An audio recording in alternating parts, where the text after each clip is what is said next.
जी बिस्मिल्लाहिर्रहमानिर्रहीम। जी तो आज डेट कौन सी है जी?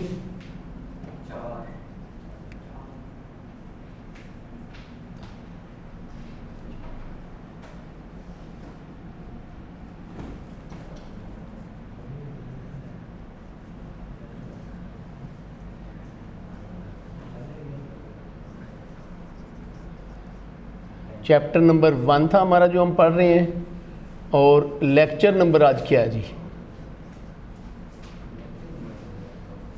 जी लेक्चर नंबर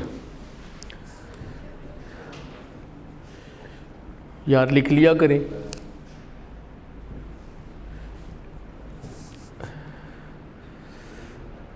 ट्वेंटी वन मेरा ख्याल आखिरी था, आज 22 है मेरा ख्याल है। चेक कर लें बहरहाल, फिर भी आप अपने मोबाइल के ऊपर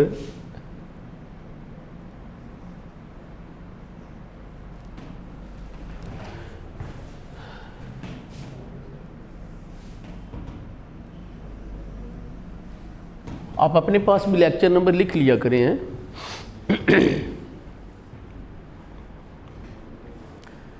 चैप्टर नंबर 1 के हमने तमाम बेसिक कॉन्सेप्ट्स पढ़ लिए थे, ठीक है ना। और अब बाकी अगला टॉपिक कौन सा? पीपीएफ का टॉपिक रह गया था, प्रोडक्शन पॉसिबिलिटी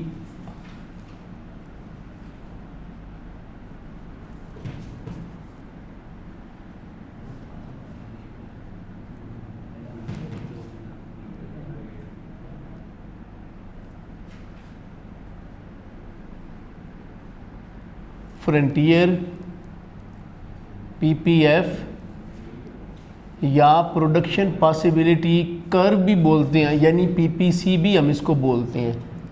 इसके 3 पॉसिबल नाम हैं, PPF, production possibility curve, PPC, या एक और भी नाम है, वो कम नाम होता है उसका, वो है ट्रांसफॉर्मेशन कर्व। तो 3 पॉसिबल नाम है, production possibility curve, PPC production possibility frontier, PPF या ट्रांसफॉर्मेशन कर्व। लेक्चर 22 ही है, चलें गुड। तो ये जो आज का टॉपिक है ये बिल्कुल लॉजिकल है, कोई क्रैम करने वाला नहीं है। बाकी चैप्टर 1 तो ज़्यादातर क्रैम करने वाला है, इसमें कोई क्रैम करने वाली बात नहीं है। हम सबसे पहले डेफिनेशन शुरू करते हैं। डेफिनेशन इस तरह से है कि पीपीएफ इज़ ए कर्व, एक ऐसी कर्व होगी showing various combinations of 2 commodities, जो 2 कम्बिनेशन शो करेगी, ठीक है, और 2 से ज़्यादा भी हो सकते हैं, या ग्रुप ऑफ कमोडिटीज़ भी हो सकता है, which can be produced with the help of efficient allocation of scarce resources. तो पीपीएफ एक ऐसी कर्व है जो मुख्तलिफ़ चीज़ों के, 2 चीज़ों के या ग्रुप्स ऑफ द कमोडिटीज़ के कम्बिनेशन शो करती है, और ये हम उस वक्त प्रोड्यूस कर सकते हैं जब हम अपने तमाम रिसोर्सेज को most efficiently, most productively use करते हैं। So PPF is a curve showing various combinations of 2 commodities which can be produced provided we allocate our resources efficiently। Efficiently mean most productively, कि ज़ाया ना करें, बहुत अच्छी तरह से हम अपने रिसोर्सेज को यूटिलाइज़ करें, फिर हम ये कम्बिनेशन प्रोड्यूस कर सकते हैं। हम ऐसा करते हैं कि इसके लिए हम इसको टेबल से भी एक्सप्लेन कर सकते हैं, डायग्राम से भी कर सकते हैं, दोनों से भी कर सकते हैं। पहले टेबल बाद में डायग्राम, पहले डायग्राम बाद में टेबल, कुछ भी किया जा सकता है, ठीक है। चलें हम ये मुख्तलिफ़ कम्बिनेशन लेते हैं 2 चीज़ों की।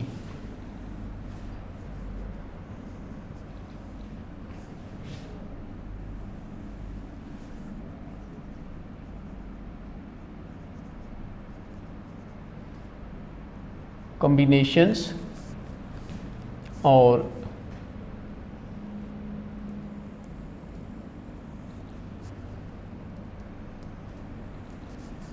एक तरफ बुक्स हैं और दूसरी जो कमोडिटी है वो मिसाइल्स हैं। ये एक कॉम्बिनेशन है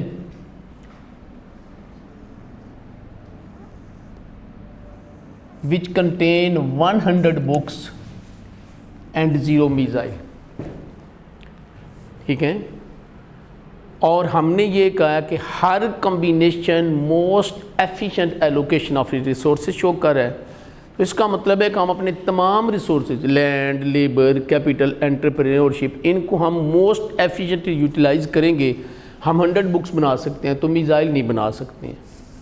और बी कम्बिनेशन जो है वो ये शो करता है कि अगर हम एक मिसाइल बनाते हैं तो हम तमाम रिसोर्सेज को एफिशिएंटली एलोकेट करके 100 बुक्स बना रहे थे और 0 मिसाइल बना रहे थे। अगर एक मिसाइल बनाएंगे तो फिर कुछ बुक्स फोरगो करना पड़ेगी ना, बुक्स से कुछ लैंड, लेबर, कैपिटल हमें इधर शिफ्ट करना पड़ेंगे। हम अज्यूम करते हैं कि जो बुक्स की क्वांटिटी यहाँ पे इकानमी जो है वो फोरगो करती है, वो अब बी कम्बिनेशन के ऊपर 1 मिसाइल और 95 बुक्स रहेगी। कितनी बुक्स फोरगो की एक मिसाइल बनाने के लिए? 5। ये जो 5 बुक्स इस इकानमी ने फोरगो की हैं पहला मिसाइल बनाने के लिए, इसको हम बोलते हैं अपॉर्चुनिटी कॉस्ट। इसे क्या बोलते हैं? Opportunity cost. So opportunity cost of the first missile in this case is the quantity of books. वो कितनी है? 5। ठीक है, which is being सेक्रीफाइड for the production of first missile. अब अगर हम बी से ये इकानमी सी की तरफ आती है तो अब ये फर्दर एक मिसाइल जो है, वालेकुम सलाम, फर्दर एक मिसाइल जो है वो प्रोड्यूस करने के लिए फर्दर बुक्स की क्वांटिटी फोरगो करेगी ना, चूँकि उधर से फिर रिसोर्स इधर शिफ्ट करना पड़ेंगे। हम अज्यूम करते हैं कि अब ये क्वांटिटी जो है वो 80 रह जाती है। अब कितनी बुक्स फोरगो की इसने? कितनी बोले? फर्स्ट मिसाइल के लिए कितनी बुक्स फोरगो की थी? 5 बुक्स। सेकंड मिसाइल के लिए कितनी बुक्स फोरगो की हैं? 15 बुक्स। तो सेकंड मिसाइल के लिए जो बुक्स फोरगो की हैं वो 15 बुक्स हैं, यानी 15 books is the quantity is the opportunity cost of the second missile, the number of books forgone to produce second missile. ठीक है, अगर ये कम सी से डी की तरफ इकानमी आती है तो अब हम ये कहते हैं कि ये एक और मिसाइल बनाती है, तो इसका मतलब फर्दर बुक्स इधर से इधर फोरगो करना पड़ेगी ना।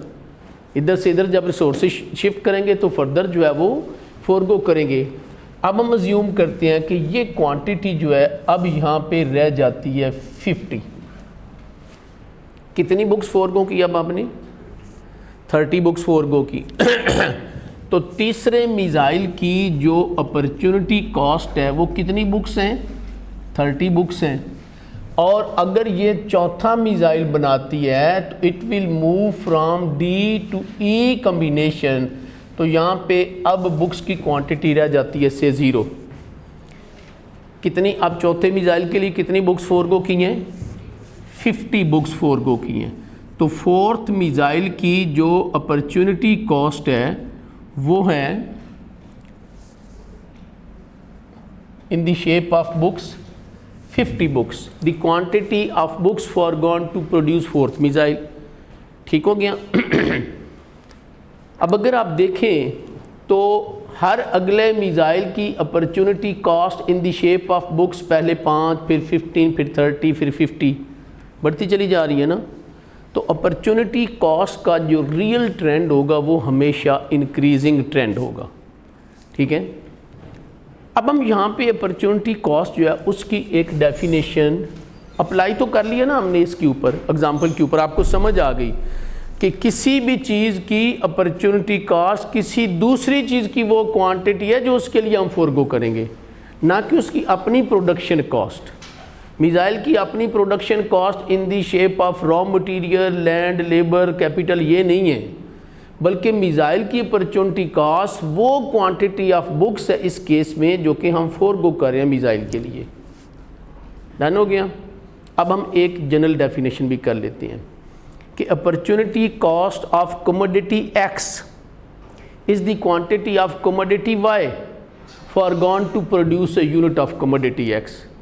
ठीक है, या हम अपॉर्चुनिटी कॉस्ट की एक और डेफिनेशन भी कर सकते हैं कि opportunity cost of a good is the next best alternative foregone. किसी भी चीज़ की अपॉर्चुनिटी कॉस्ट वो है, वो उसका नेक्स्ट बेस्ट ऑल्टरनेटिव है जो हम फोरगो कर रहे हैं। अगर मिसाइल नहीं बना रहे थे तो क्या बना रहे थे? बुक्स। तो ये वो नेक्स्ट बेस्ट ऑल्टरनेटिव है जो हम फोरगो कर रहे हैं इसकी खातर। ठीक हो गया। अपॉर्चुनिटी कॉस्ट की चंद एक एग्जांपल ले लेते हैं। For example, opportunity cost example number 1, an economy can produce either with the help of scarce resources either an AC or 100 chairs। या तो एक AC बना सकती है या 100 चेयर बना सकती है। and it opt to produce an AC, then it has to forgo 100 chair।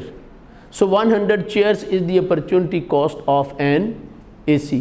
लाइटें चला दे, मेरा ख्याल लाइटें का इशू तो नहीं है, लाइटें कम है मुझे लगता है। अब एक एग्जांपल और ले लेते हैं। N economy can produce with the help of scarce resources इधर एक कंबाइन हार्वेस्टर, या तो वो एक कंबाइन हार्वेस्टर बना सकती है और 100 ब्रैकेट फैंस, या वो 100 ब्रैकेट फैन बना सकती है। एंड इट ऑप to produce an a combine harvester, फिर उसे 100 ब्रैकेट फैन फोरगो करना पड़ेंगे ना। So 100 bracket fan is the opportunity cost of an AC of combine harvester. An economy can produce either an atom bomb और 10 hospital and it ऑप to produce an atom bomb, then it has to forego 10 hospital. So 10 hospital is the opportunity cost of N atom bomb. So यही वजह है कि हम कहते हैं कि जब हम डिफेंस प्रोडक्ट बनाते हैं तो आपको बहुत सारी चीज़ें सेक्रीफाई करना पड़ती हैं। कितनी गुड्स, कितनी सर्विसेज, कितने हॉस्पिटल, कितने डैम, कितने स्कूल, कितनी यूनिवर्सिटीज़, कितनी कॉलेजेस जो आप बना सकते थे मगर अब आप नहीं बना सकते चूँकि आपने रिसोर्सेज उधर जो है वो डिफेंस के ऊपर लगा दिए हुए हैं।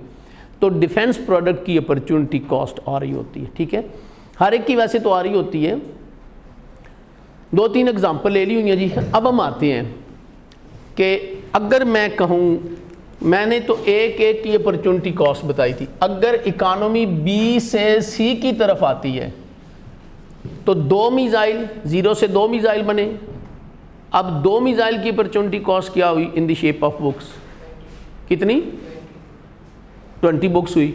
ऐसे ही है ना, 100 थी तो 80 हो गई, ऐसे ही हुआ ना। तो 4 मिसाइल की अपॉर्चुनिटी कॉस्ट कितनी हुई? 100, पूरी की पूरी 100 बुक्स हो गई।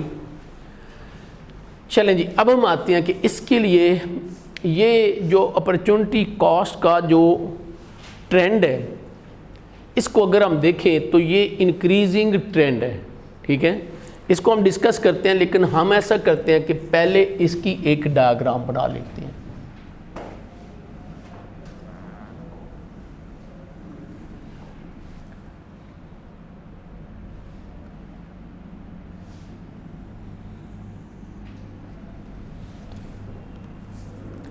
इधर हम बुक्स रख रहे हैं, इधर हम मिसाइल रख रहे हैं। मिसाइल जो है वो हैं 4 तक, 1 2 3 4। और जो क्वांटिटी ऑफ बुक्स है उसको अगर हम देखते हैं तो 20 40 60 80 और 100। ये अब पहला कॉम्बिनेशन, एक combination it shows 100 books and 0 missile. ये एक कॉम्बिनेशन हुआ ना, ऐसे ही है ना। और अगर इकानमी जो है वो एक मिसाइल बनाती है तो अब जो क्वांटिटी ऑफ बुक्स है वो 95 होगी। ये 95, ये तो ये पहला मिसाइल जब बनता है तो ये कॉम्बिनेशन आ जाएगा B, which shows 95 books and 1 missile. और बी कॉम्बिनेशन ये हो गया। सी कॉम्बिनेशन क्या शो कर रहा है? 80 बुक्स एंड 2 मिसाइल्स, ये सी कॉम्बिनेशन हो गया। अब डी कॉम्बिनेशन क्या शो कर रहा है? 50 बुक्स एंड 3 मिसाइल,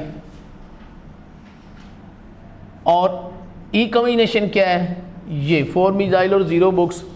इन तमाम कॉम्बिनेशंस को जब हम आपस में ज्वाइन करते हैं, ए को बी, बी को सी, सी को डी, डी को ई से, तो ये हमें एक PPF कर्व मिलती है which shows all the combinations of books and missile in this case which can be produced provided we allocate our resources efficiently। अगर हम अपने resources को efficiently utilize करें ना, तो फिर हम ये सारे combination जो है वो produce कर सकते हैं। ठीक हो गया जी। तो ये वो PPF, इसको हम क्या देते हैं? PPF1। ये हमारी इनिशियल PPF या PPC1 होगी। तो डेफिनेशन के मुताबिक this curve will shows all the combination A, B, C, D and E which can be produced provided we allocate our resources efficiently। हम अपने रिसोर्सेज जब efficiently allocate करेंगे, ठीक है।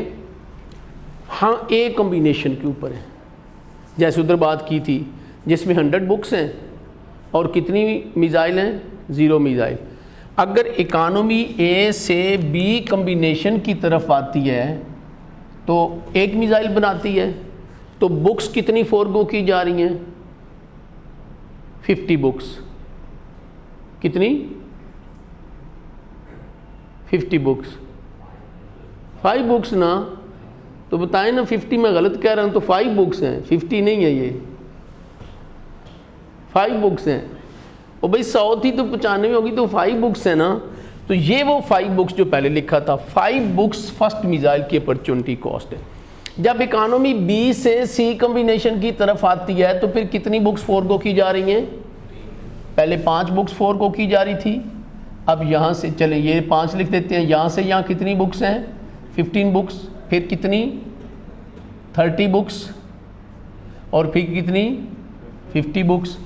तो क्वांटिटी ऑफ बुक्स जो फोरगो की जा रही है, जिसको हम अपॉर्चुनिटी कॉस्ट कहते हैं, वो आप देख रहे हैं कि बढ़ती चली जा रही है। ये PPF के ऊपर जब इकानमी मूव करेगी तो एक कॉम्बिनेशन से दूसरे कॉम्बिनेशन की तरफ, तो फिर अपॉर्चुनिटी कॉस्ट हर सूरत में आएगी, क्योंकि हम अपने रिसोर्सेज को ऑलरेडी मोस्ट एफिशिएंटली यूटिलाइज कर रहे हैं। तो जब एक चीज़ बढ़ाएंगे तो दूसरी कम करनी पड़ेगी ना। अब इस PPF को ज़रा देखते हैं कि इसकी करैक्टरिस्टिक्स क्या क्या हैं। Characteristics of PPF। Characteristics of PPF। PPF का एक करैक्टरिस्टिक ये है कि इसका स्लोप कैसा स्लोप है? नेगेटिव स्लोप है ना। It runs downward from left to right. अगर यूं होता तो पॉजिटिव होता। अच्छा, 2 वेरिएबल नेगेटिव स्लोप क्यों होता है? जब 2 वेरिएबल के दरमियान रिलेशनशिप इन्वर्स हो। इन्वर्स ही है ना, एक चीज़ बढ़ रही है तो दूसरी कम हो रही है, इन्वर्स रिलेशनशिप है ना, तो स्लोप नेगेटिव होगा। इसको हम इधर इसके लिए एक टर्मिनोलॉजी यूज़ किया हमने, उसका नाम क्या है? Opportunity cost. तो इसका मतलब यह है कि existence of opportunity cost is the reason of the negative slope of PPF। So we have to forgo certain units of one good, in this case books, for the additional unit of another good. के एक जब चीज़ बढ़ाते हैं तो दूसरी कम करते हैं, इसको हम इधर क्या कह रहे हैं? Opportunity cost. तो इसका मतलब यह है कि existence of opportunity cost is the reason of the negative slope of PPF। ठीक है। इसका जो दूसरा करैक्टरिस्टिक है वो है कनकेव टू दी ओरिजिन। ये ओरिजिन की तरफ कनकेव है। It bends against the origin. इसको हम कनकेव शेप बोलते हैं। अगर ये यूं होती तो हम इसको कन्वेक्स शेप बोलते हैं, और अगर यूं होती तो इसको स्ट्रेट लाइन बोलते हैं। इसकी कनकेव शेप क्यों है? क्योंकि अपॉर्चुनिटी कॉस्ट का जो ट्रेंड है वो आप देख रहे हैं कि 5, 15, 30, 50 इंक्रीजिंग ट्रेंड है। अगर हर अगले मिसाइल की अपॉर्चुनिटी कॉस्ट 10 बुक्स ही होती तो फिर ये कैसी शेप होती? फिर स्ट्रेट लाइन होती। और अगर ये हर अगले मिसाइल की अपॉर्चुनिटी कॉस्ट 50, 30, 15, 5 होती तो फिर ये कन्वेक्स टू द रीजन होती। ये कनकेव टू द रीजन इस वजह से है कि पीपी ये जो अपॉर्चुनिटी कॉस्ट का जो ट्रेंड है वो बेसिकली इंक्रीजिंग ट्रेंड है, ठीक है। तो इंक्रीजिंग ट्रेंड की वजह से ये कनकेव टू द रीजन है। अब इंक्रीजिंग ट्रेंड इनफैक्ट क्यों होता है? उसकी रीज़न ये है कि ये जो हमारे फैक्टर्स ऑफ प्रोडक्शन है they are incomplete substitute of one another. ये एक दूसरे का कंप्लीट सब्स्टिट्यूट नहीं है। जो काम मैं कर सकता हूँ वो आप नहीं कर सकते हैं अच्छा, जो काम आप अच्छा कर सकते हैं वो मैं नहीं अच्छा कर सकता हूँ। बहुत सारी गेमें आप मोबाइल के ऊपर बहुत अच्छी खेल लेते हैं ना। कोई बच्चे पबजी खेलते हैं, कोई फोर्टनाइट खेलते हैं, कोई और मोबाइल के ऊपर गेमें खेलते हैं। मैं कोई गेम नहीं खेलता हूँ, तो मैं तो अनाड़ी हुआ ना फिर इस मामले में। ऐसे ही है ना, मैं वो नहीं खेल सकता हूँ, लेकिन आप पढ़ा नहीं सकते हैं मेरे मुकाबले में इकनॉमिक्स। ऐसे ही है ना। इसका मतलब है कि किसी साइड के ऊपर मैं ज़्यादा प्रोडक्टिव हूँ, किसी साइड के ऊपर आप ज़्यादा प्रोडक्टिव हैं। हम एक दूसरे का कंप्लीट सब्स्टिट्यूट नहीं है। अब हमने एक्स एक्सिस की तरफ रखे मिसाइल, वाई एक्सिस की तरफ रखी बुक्स। पहला कम्बिनेशन क्या था? ए, जिसमें कितनी बुक्स बन रही थी? 100। तो इसका मतलब यह है कि 100 बुक्स बनाई जा रही थी और मिसाइल थे 0। तमाम factors of production, land, labour, capital, entrepreneurship हमने बुक्स बनाने के ऊपर लगाए हुए थे। ऐसे ही है ना। यानी ऐसे इंजीनियर जो कि मिसाइल टेक्नोलॉजी में बड़े हेल्पफुल थे, मगर हम मिसाइल बना ही नहीं रहे हैं, वो भी हमने उधर ही लगाए हुए थे। वो उधर तो इतने प्रोडक्टिव नहीं होंगे। लेकिन जब आप पहला मिसाइल बनाने का डिसीजन करेंगे तो आप मेरे जैसे लोगों को इधर शिफ्ट करेंगे, चार्टर्ड अकाउंटेंट को इधर शिफ्ट करेंगे, या बुक्स बनाने वाले कैलीग्राफर को, प्रिंटिंग वाले को, या बुक बाइंडर को इधर शिफ्ट करेंगे, या उस इंजीनियर को इधर शिफ्ट करेंगे, उन मैकेनिक्स को इधर शिफ्ट करेंगे जो मिसाइल बनाने में ज़्यादा प्रोडक्टिव होंगे। बोले उन इंजीनियर्स को शिफ्ट करेंगे ना। तो जब आप फर्स्ट स्टेज के ऊपर उन इंजीनियर्स को शिफ्ट करेंगे तो उधर इतना ज़्यादा लॉस नहीं होगा, क्योंकि वो उधर तो इतना ज़्यादा प्रोडक्टिव ही नहीं थे ना। अब बेस्ट पॉसिबल रिसोर्सेज आपने सबसे पहले शिफ्ट कर दिए पहले मिसाइल बनाने के ऊपर। अब सारे इंजीनियर तो नहीं ना थे इधर। जब आप दूसरा मिसाइल बनाएंगे तो फिर बेस्ट पॉसिबल रिसोर्सेज पहले शिफ्ट किए, फिर उससे कमतर रिसोर्सेज होंगे इधर, जो कि इधर भी काफ़ी सारे प्रोडक्टिव थे। तीसरा मिसाइल बनाएंगे तो फिर सारे लोग हमारे जैसे रह जाएंगे, जो बुक का काम करने वाले होंगे, जो पढ़ाने वाले होंगे, जो ऑथर होंगे, जो कैलीग्राफर होंगे, जो प्रिंटिंग का काम करने वाले होंगे, जो बाइंडिंग का काम करने वाले होंगे। तो वो तो हज़ारों मिलके एक मिसाइल इंजीनियर के बराबर काम करेंगे ना। तो फिर इधर लॉस बढ़ जाएगा, ठीक है। तो ये वजह है कि ग्रेजुअली जब हम कोई चीज़ प्रोड्यूस करते हैं तो अपॉर्चुनिटी कॉस्ट बढ़ती चली जाती है, लॉस बढ़ता चला जाता है। ठीक हो गया जी। तो ये वजह है कि जूं ये अगला हम मिसाइल बनाते हैं अपॉर्चुनिटी कॉस्ट का ट्रेंड इंक्रीजिंग ट्रेंड है। So that is the reasons of the concave shape of the PPF. और ये इंक्रीजिंग ट्रेंड क्यों होता है? Because the factors of production are incomplete substitute of one another. Some of the factors of production may be more productive in this side than in this side, ठीक है। और कुछ ऐसे होंगे जो इधर ज़्यादा प्रोडक्टिव होंगे, जैसे आखिरी वाले इधर ज़्यादा प्रोडक्टिव थे, इधर इतने प्रोडक्टिव नहीं थे। सो चौथा मिसाइल बनाने के लिए 50 बुक्स का फिर लॉस करना पड़ा। ठीक हो गया। अब हम आते हैं जी, इसमें हम एक पॉइंट ले लेते हैं विद इन द पीपीएफ। ये पॉइंट पी फॉर पाकिस्तान, ये पॉइंट ले लेते हैं। ये पी पॉइंट पॉसिबल है, हम यहाँ पे प्रोडक्शन दे सकते हैं। दे सकते हैं ना, विद इन दी पीपीएफ है ना। हम तो कह रहे हैं कि अगर हम अपने तमाम प्रोडक्टिव रिसोर्सेज को एफिशिएंटली यूटिलाइज करेंगे तो हम इस पीपीएफ के ऊपर होंगे, ये पीपीएफ, ठीक है। जबकि पी पॉइंट जो है it lies with in the PPF, तो इनसाइड दी पीपीएफ जितना एरिया है वो अटेनेबल एरिया है, ठीक है।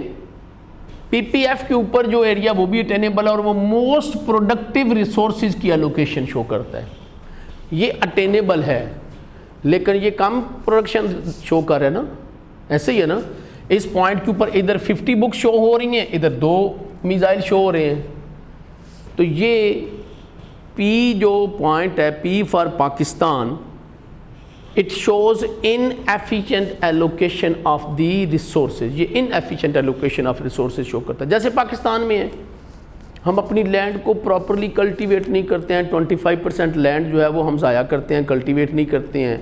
कई सारी रीज़न है, पानी है, विल है, और बहुत सारी लैंड जो है वो फ्यूडल लॉर्ड्स के पास मौजूद हैं, पैसे नहीं है, कैपिटल नहीं है, लेवलिंग नहीं कर सकते हैं, कई सारे मसाइल हैं। हम अपनी अगर यूथ को देखें, लेबर दूसरा फैक्टर, तो बेतहाशा हमारी लेबर जो है वो अनएम्प्लॉयड पड़ी हुई है। आप गांव में चले जाएं तो अनएम्प्लॉयड बेतहाशा यूथ है, आवारा लोग फिर रहे हैं। शहरों में आप देखें यूथ हमारी जो है वो बेतहाशा जो है वो निकम्मी है, काम नहीं करने वाले लोग हैं, हड्डराम लोग हैं। और कितनी यूथ हज़ारों की तादाद में लाहौर में वो है जो कि नशे का शिकार है अनफॉर्चुनेटली। क्या काम करते हैं? कुछ काम करते हैं? ज़ीरो, भीख मांगते हैं सारे के सारे।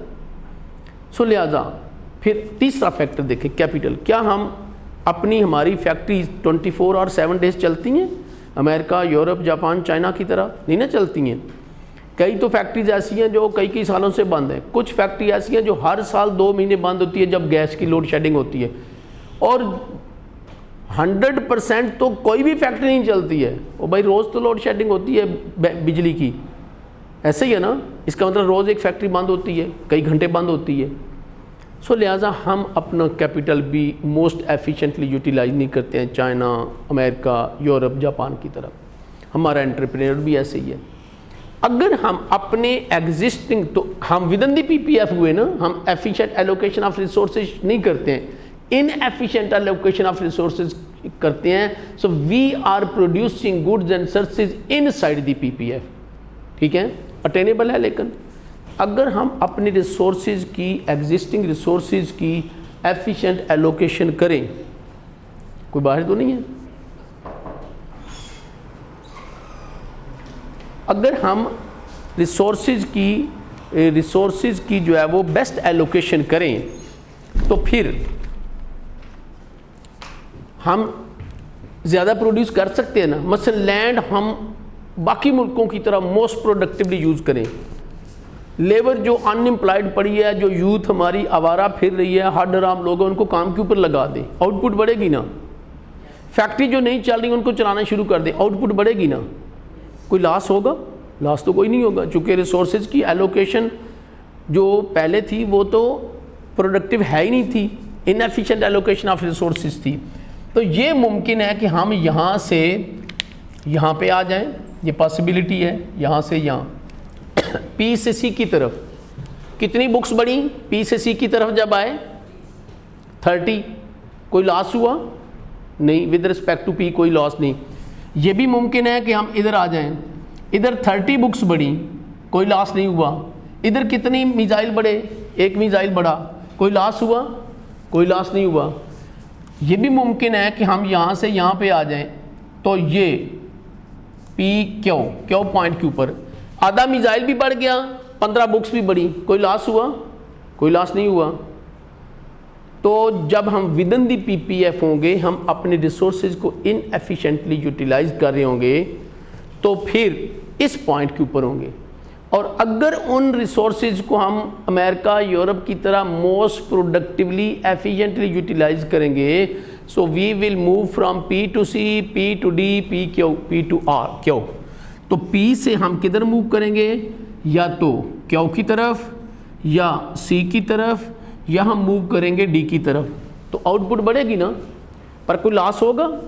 कोई लॉस नहीं होगा। इसका मतलब there is no opportunity cost when the economy moves from inside the PPF to on the PPF. कोई अपॉर्चुनिटी कॉस्ट नहीं आएगी। अपॉर्चुनिटी कॉस्ट कब आएगी? जब अपने रिसोर्सेज को आप मोस्ट प्रोडक्टिवली यूटिलाइज कर रहे होंगे तो फिर अपॉर्चुनिटी कॉस्ट आएगी। एक एग्जांपल आपके टाइम की ले लेते हैं। टाइम लेबर में आता है ना, रिसोर्स है ना ये भी। आप अपने टाइम की मोस्ट प्रोडक्टिव एलोकेशन कर रहे हैं। फॉर एग्जांपल आप 10 घंटे 11 घंटे स्टडी करते हैं, जिसमें इधर की कोचिंग भी घर में भी मिला के शामिल है। 10 से 11 घंटे जो है ना वो रोज़ बंदा नहीं स्टडी कर सकता, चंद दिन ही स्टडी कर सकता है, ये यानी ऑप्टिमम है। ठीक है, आप ये स्टडी करते हैं। आपको कहा जा जी आपने 2 घंटे जो है वो कोई जॉब भी करनी है, तो स्टडी का लॉस होगा ना, क्योंकि मोस्ट प्रोडक्टिव टाइम की एलोकेशन तो आप कर रहे थे। फिर इधर लॉस होगा आपका या आपका दिल करे यार मैं साथ ना बी काम भी कर लूँ, तो लॉस होगा ना, इधर लॉस होगा डेफिनेटली। लेकिन अगर आप स्टडी ही इधर 3 घंटे कर रहे हैं, अपने रिसोर्सेज की टाइम की एफिशिएंट एलोकेशन नहीं कर रहे हैं, अब अगर आपको 2 घंटे की ड्यूटी काम करना पड़ जाए तो फिर कोई लॉस होगा? इधर कोई लॉस नहीं होगा, चूँकि रिसोर्स की एलोकेशन पहले ही आप ठीक नहीं कर रहे थे, तो कोई लॉस नहीं होगा, कोई अपॉर्चुनिटी कॉस्ट नहीं आएगी। अपॉर्चुनिटी कॉस्ट उस वक्त आएगी जब इकोनॉमी मूव करेगी from one combination to another combination along the PPF, जो कि जिसका हर combination best allocation of optimum allocation of resources show कर रहा है। अब पी से सी, पी से डी, पी से क्यू, आउटपुट तो बढ़ी ना, ठीक है। आउटपुट के बढ़ने को हम कहते हैं ग्रोथ। क्या कहते हैं? ग्रोथ। ग्रोथ क्या चीज है? Growth means increase in real output within bracket goods and services over time. With respect to time जब हमारी आउटपुट बढ़ जाती है, गुड्स और सर्विसेज बढ़ जाती हैं, इसे हम क्या कहते हैं? ग्रोथ बोलते हैं। पर ये जो आउटपुट बढ़ी है इसको हम बोलते हैं रियल ग्रोथ। इसे क्या बोलते हैं? Real growth. So real growth occurs when output increases due to efficient allocation of the existing resources. हमारे पास जो एग्जिस्टिंग रिसोर्सेज है, जो लैंड, जो लेबर, जो कैपिटल, उन्हीं को जहाँ पे इनएफिशिएंसी थी हमने उनको एफिशिएंटली एलोकेट कर दिया, कोई नया रिसोर्स नहीं लगाया। वही जो काम करने वाली हड्ड-राम कौम थी उसको काम करने के ऊपर लगा दिया। जो हम लैंड कल्टीवेट नहीं करते तो उसको कल्टीवेट करना शुरू कर दिया। जो फैक्ट्री बंद पड़ी हुई थी उनको चलाना शुरू कर दिया। तो आउटपुट बढ़ेगी लेकिन कोई अपॉर्चुनिटी कॉस्ट नहीं आएगी। So real growth occurs when output increases due to efficient allocation of the existing resources. तो ये हुआ जी रियल ग्रोथ। अब हम आते हैं, ये एक पॉइंट ले लेते हैं जो आउटसाइड दी पीपीएफ है, ये पॉइंट। और red zone are combination possible है? नहीं पॉसिबल ना, आउटसाइड दी पीपीएफ। हम तो इधर भी नहीं ना प्रोड्यूस करते, इधर America, Europe, China, Japan produce करता है, हम नहीं करते हैं। हम तो with in the PPF produce करें। ये आर कॉम्बिनेशन अनअटेनेबल एरिया। कोई भी combination lying outside the PPF unattainable area, इधर कोई भी नहीं प्रोड्यूस कर सकता। आर कॉम्बिनेशन जो है वो कब पॉसिबल होगा? जब हमारी इंटायर पीपीएफ जो है वो आउटवर्ड शिफ्ट हो जाती है। जैसे ये पीपीएफ 120 बुक्स शो करेगी और ये से 5 मिसाइल शो करेगी। अब इसको हम कहेंगे पीपीएफ2। तो पीपीएफ2 आउटर पीपीएफ का हर कॉम्बिनेशन इनर पीपीएफ से ज़्यादा आउटपुट शो करे ना, ठीक है। अब यहाँ से हम आगे आर की तरफ, तो हर आउटर पीपीएफ का हर कॉम्बिनेशन इनर पीपीएफ से ज़्यादा आउटपुट शो कर रहा है। इसको हम कहते हैं पोटेंशियल ग्रोथ। पोटेंशियल ग्रोथ क्या चीज़ है? Potential growth occurs when output increases due to increase in power or potentialities to produce goods and services। जब आउटपुट बढ़ेगी, क्यों?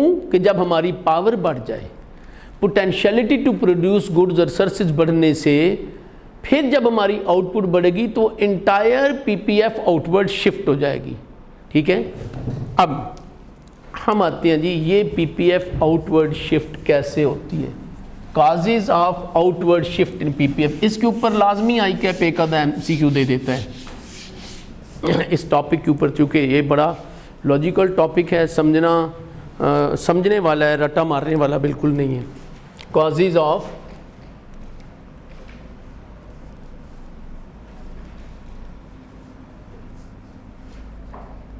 Outwards shift in PPF. PPF के आउटवर्ड शिफ्ट होने की कॉजेज क्या क्या हैं? Number 1,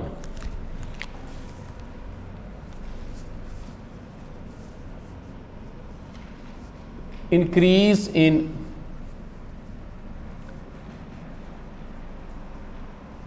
natural resources. Number 2, increase in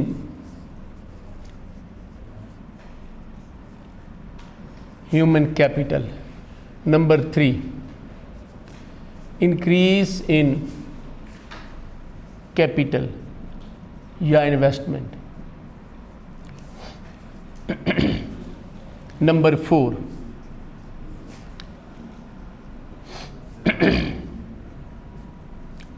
improvement in technology. ये वो फैक्टर हैं, ये वो कॉजेज है जिनकी वजह से इंटायर पीपीएफ आउटवर्ड शिफ्ट हो जाएगी। Number 1, natural resources.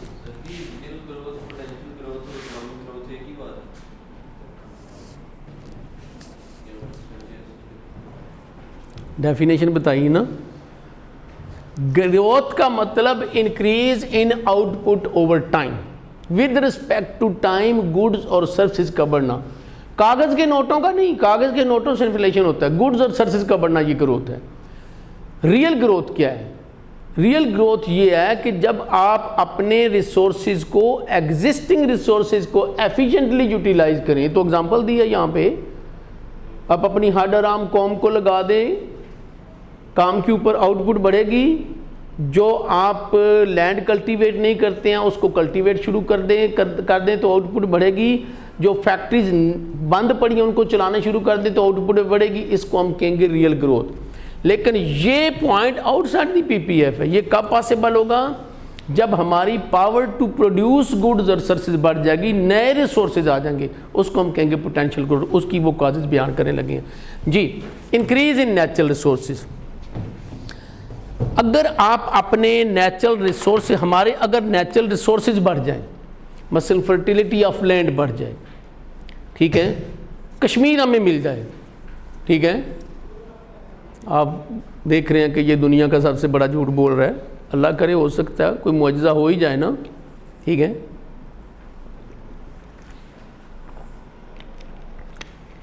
या चले हमारे पास नेचुरल रिसोर्सेज बढ़ जाए, कोई ऑयल फील्ड पाकिस्तान में एक्सप्लोर हो जाए, कोई गोल्ड माइन पाकिस्तान में एक्सप्लोर हो जाए, हमारी पावर टू प्रोड्यूस गुड्स और सर्विसेज बढ़ जाएगी ना। फिर ऐसे ही है ना, तो फिर हमारी पीपीएफ आउटवर्ड शिफ्ट हो जाएगी। जैसे मिडल ईस्ट एग्जांपल ले लेते हैं प्रैक्टिकल लाइफ की। मिडल ईस्ट के जो लोग हैं वो, और बिलखसूस ये सऊदी अरब वगैरह, यहाँ पे बड़ी गुर्बत होती थी 60 से पहले। ये जो पाकिस्तान और सब कॉन्टिनेंट है ये सोने की चिड़िया होती थी शुरू से ही, चूँकि बहुत जो है वो फर्टाइल एरिया था ये। तो ऐसे पागल नहीं थे जो सारी दुनिया से लोग इधर आते थे, यानी डच आ रहे हैं, फ्रेंच आ रहे हैं, और उससे पहले जो है वो आपका क्या उसको कहते हैं, सिकंदर आज़म जो है वो कहाँ मकदूनिया से, यूनान से आ रहा है, अंग्रेज़ आ रहे हैं, अफ़गानी आ रहे हैं, मंगोल आ रहे हैं, तुर्क आ रहे हैं, अरब आ रहे हैं। उसकी वजह क्या थी? इसकी दौलत थी और इसकी फर्टिलिटी थी लैंड की, तो जिसकी वजह से ये लोग आते थे। तो ये ख़ित्ता जो है वो अमीर ख़ित्ता था और अरब कंट्रीज गुर्बत थी, सऊदी अरब वगैरह बहुत गरीब लोग थे। 60 से पहले हमारे लोग जब इधर से जाते थे वो हज करने के लिए, उम्रा करने के लिए, तो उनको जाके ज़कात और सदक़ात देते होते थे। 60s में ये हुआ कि वो ऑयल एक्सप्लोर हो गया वहाँ पे, और दुनिया का पहला लकी वेल वो सऊदी अरब में डिग हुआ, अमेरिकन ने किया ये, जिसकी वजह से वो अमेरिका वालों को अपना माई बाप समझते हैं, रोज़ी रज़ाक बल्कि समझते हैं। तो अब उस एक ऑयल की वजह से जिसकी वर्ल्ड वाइड डिमांड है, अब वो देखें कि वो कहाँ पे और हम कहाँ पे हैं। अब वो हमें ज़कात देते हैं, सदक़ात दे रहे होते हैं, ऐसे ही है ना, एक उस फैक्टर की वजह से। हालांकि उनके पास और कुछ नहीं है ना, एजुकेशन एंड हेल्थ है, लेकिन उनके ख़जाने बढ़े हुए से उस एक फैक्टर की वजह से। तो अब उनके पास आप बिल्डिंग्स देखें, रोड्स देखें, वो जिस तरह से चीज़ें बना रहे हैं हम तो सोच भी नहीं सकते हैं। उस एक नेचुरल रिसोर्स की वजह से उनकी प्रोडक्टिविटी बढ़ गई है, आउटपुट बढ़ गई है, पीपीएफ आउटवर्ड शिफ्ट हो गई ना। Number 2, human capital. अगर हम अपने ह्यूमन कैपिटल को स्किल दे देते हैं, अपने लोगों को एजुकेट कर देते हैं, अपने लोगों को हम ट्रेनिंग दे देते हैं, तो skill labour is capable of producing more goods and services than the unskilled labour, so this will shift our PPF outward. एक एफसीए जो है आपसे फिजिकली कमज़ोर है ना, वो आपसे कमज़ोर है, वो तो तकरीबन 50 से ऊपर का होगा ना जो एफसीए होगा, लाजमी बात है, उससे कम का कम ही चांस है। तो उसको तो फिज़िकली बड़ा कमज़ोर है, वो इस वक्त काम कर कर के उसका हशर हो चुका होता है, उसको तो आए दिन चुक पड़ जाती है, उसने काम क्या करना है, और बस बैठ के तो चेयर के ऊपर वो काम कर लेता है, लेकिन वो मिलियन के हिसाब से सैलरी लेता है। आपको 10,000 सैलरी नहीं मिलती है पर मंथ, क्यों नहीं मिलती है? आपका ह्यूमन कैपिटल अभी डेवलप नहीं हुआ। उसको इस वजह से सैलरी मिलती है कि उसके पास एजुकेशन है, ट्रेनिंग है, स्किल है। उस एजुकेशन, ट्रेनिंग और स्किल की वजह से वो मियाँ साहब को बहुत ज़्यादा कमा के दे सकता है, जो आप नहीं कमा के दे सकते अभी। ऐसे ही है ना। उसको कहा जाए कि जी ये कंपनी के अकाउंट्स हैं, तो आपने इसमें देखना है कि कहाँ कहाँ पे फ्रॉड हुआ, उसको एक दिन चाहिए, एक दिन में वो पता लगा लेगा। आपको भी 15 साल चाहिए इस काम के लिए। ऐसे ही है ना। अब हम आते हैं capital investment. Capital means increment in physical stock of asset, machinery लगाना, फैक्ट्री लगाना। जब हम फैक्ट्री लगाएंगे तो गुड्स और सर्विसेज बढ़ेंगी ना, this will again shift our PPF outward. Number 3, technology, methods and techniques to produce goods and services. अगर हमारे methods and produce goods and services improve हो जाएंगे तो उससे क्या होगा? उससे भी हम बेहतर गुड्स और सर्विसेज ज़्यादा बना सकेंगे ना। Again this will shift our PPF outward. अगर आप देखें तो पहले फैक्टर को आप छोड़ दें तो 3 फैक्टर बाकी वो हैं जिनका अमेरिका और यूरोप का और हमारा बहुत ज़्यादा डिफरेंस है। यानी उनके पास ज़बरदस्त ट्रेंड स्किल लेबर है, मिनिमम क्वालिफिकेशन अमेरिका यूरोप में ए लेवल है मिनिमम, और जो कंपलसरी भी है और फ्री भी है। लेकिन बहुत सारे कंट्रीज हैं जिनका मिनिमम लेवल ग्रेजुएशन है। और अपना लेवल देखें ज़रा, जो बंदा ख़त लिख पढ़ सकता है वो पढ़ा लिखा है, बेशक रेडी के ऊपर बैठा हुआ, एक दिन भी स्कूल नहीं गया, फिर भी 62%, वो 100%, फिर भी 62-63% इधर। ज़रा कैपिटल, मशीनरी, टूल्स, इक्विपमेंट क्या America, Europe, Germany, Japan, China की तरह हमारे पास है? नहीं है ना। फैक्ट्रीज, टेक्नोलॉजी, बहुत एडवांस टेक्नोलॉजी उनके पास है, हमारे पास कुछ भी नहीं है। प्रिमिटिव, फरसूदा, बैकवर्ड टेक्नोलॉजी है हमारे पास। तो ये बहुत बड़े फैक्टर हैं। गो नेचुरल रिसोर्सेज हमारे पास भी बहुत हैं, मसलन थर के रिसोर्सेज, बलूचिस्तान के रिसोर्सेज, पर हम उन रिसोर्सेज का क्या करें? हमारे पास तो अगर वो किसी और मुल्क के पास होते, अमेरिका जैसे मुल्क के पास, तो यहाँ पे सोना जो है वो उगलता। क्यों? हमारे पास ना ह्यूमन कैपिटल है, ना मशीनरी है, ना टेक्नोलॉजी है, हम उससे फ़ायदा नहीं उठा सकते हैं। बहुत सारे लोग हम रिसोर्सेज एक्सप्लोर ही नहीं कर सकते हैं।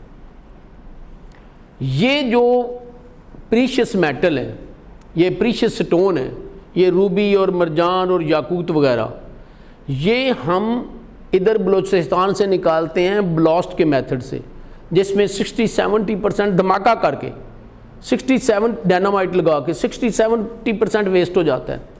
बाकी जो चट्टानों की सूरत में रॉक्स की सूरत में ट्रकों में भर के, टूटे हुए ट्रकों में भर के कराची पोर्ट पे पहुंचाते हैं और मेट्रिक टन के हिसाब से सेल करते हैं, एक्सपोर्ट करते हैं, जो जाते हैं स्विट्ज़रलैंड में। उधर इनकी मशीनें, फैक्ट्रियाँ लगी हैं, उधर इनकी कटिंग होती है, पॉलिशिंग होती है, वो इतने इतने ग्राम की सूरत में फिर हमें बेचते हैं और वो लाखों रुपए के बेचते हैं। तो फ़र्क हुआ ना, हमें इसका मतलब हमारे पास तो चीज़ें ही नहीं है नेचुरल रिसोर्स को एक्सप्लोर करने के लिए।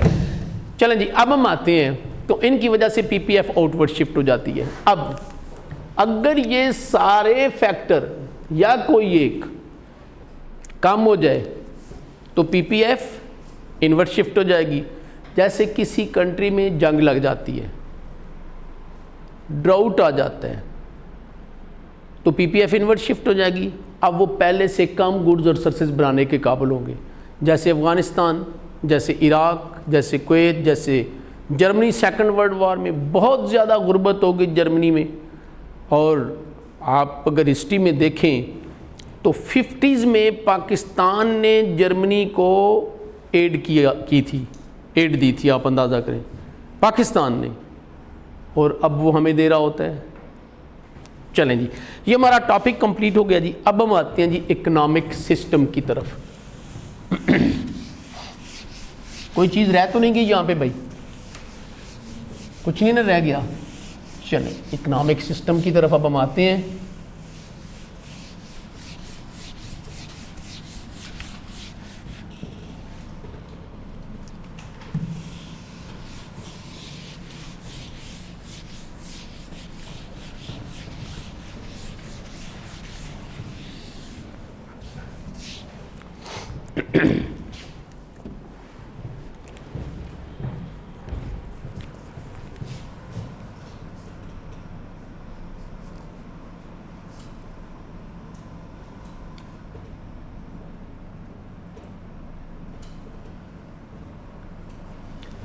इकोनॉमिक सिस्टम जो है वो हमारे सिलेबस में 4 इकोनॉमिक सिस्टम है, पहले उनको देख लेते हैं वो कौन कौन से हैं।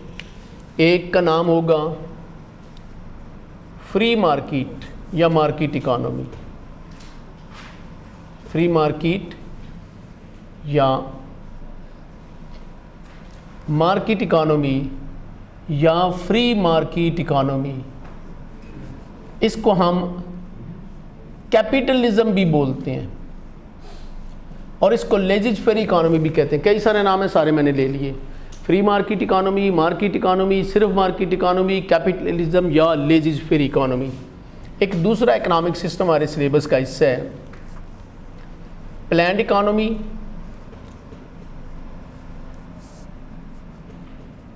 कमांड इकोनॉमी, कंट्रोल्ड इकोनॉमी,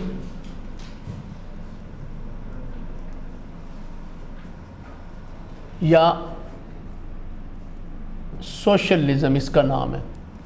एक तीसरा सिस्टम है जिसका नाम है mixed economy, mixed economy.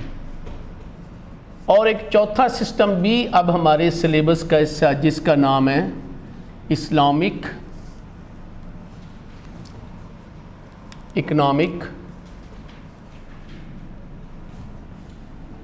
System.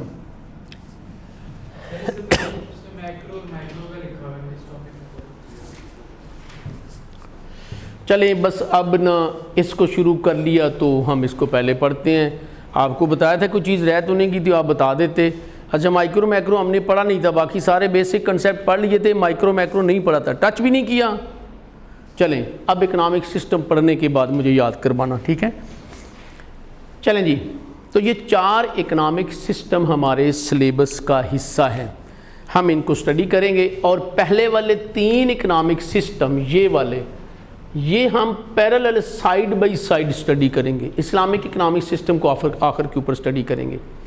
सबसे पहले तो इकोनॉमिक सिस्टम जो है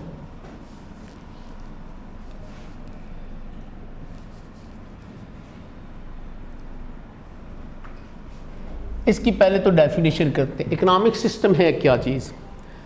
economic system refers to the institutional arrangement. Economic system refers to the institutional arrangement to produce maximum goods and services with the help of scarce resources। तो economic system मुख्तलिफ institution की ऐसी arrangement है, जैसे political institution है, जैसे कि administrative institution है और इंस्टीट्यूशन है, उनकी ऐसी अरेंजमेंट है कि जिससे हम अपने स्केर्स रिसोर्सेज को यूटिलाइज करके मैक्सिमम गुड्स और सर्विसेज बना सकते हैं। ठीक है, अब इस इकोनॉमिक सिस्टम का फंक्शन अगर हम देखें तो फंक्शन जो है वो यही है जो कि डेफिनेशन के अंदर मौजूद है।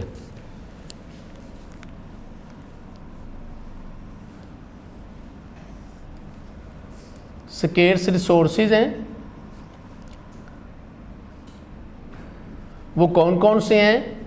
लैंड, लेबर, कैपिटल और एंटरप्राइज, ये रिसोर्सेज हैं। और एक इकोनॉमिक सिस्टम का काम ये है, ये इकोनॉमिक सिस्टम है, उसका काम ये है कि इन इकोनॉमिक रिसोर्सेज को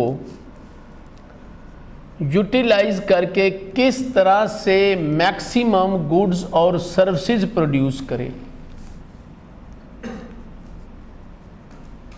मैक्सिमम सेटिस्फैक्शन, यानी गुड्स और सर्विसेज किस तरह से प्रोड्यूस करे। ये एक इकोनॉमिक सिस्टम जो है